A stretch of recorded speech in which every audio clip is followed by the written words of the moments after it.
सबु बंधन काटी आकाशर कुनी तारा होईगला 3 वर्षर झियो काव्याराणी।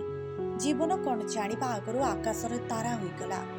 बापा मार कोल शून्य करी सबुदिन आर पारी को चलीगला 3 वर्षर कुनी झियो काव्या। कोहरे भांगी पड़ी परिवार समेत पूरा गाँ।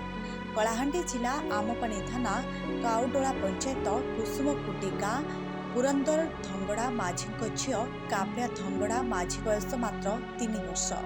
पुरंदर धंगड़ा माझी सोमवार सकाळे निज चाष जमी को जाइथिले। झियो काव्याराणी धंगड़ा माझी और स्त्री वैदेही छत्रिया घरे रहिथिले।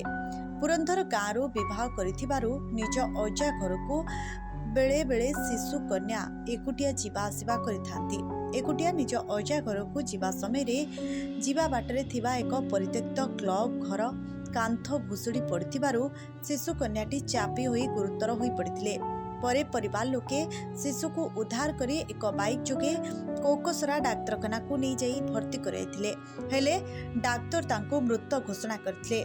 काव्यार मृत्यु जेपरी परिवार सबु खुशी छड़ाई नेथिला। शेषरे काव्या सबु बंधन को काटी कुनी ताराटिए होई आकाशरे चकमक करिबाकू चलीगला।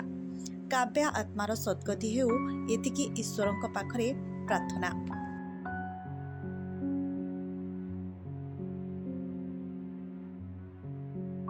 ब्यूरो रिपोर्ट, फोकस पश्चिम ओडिशा।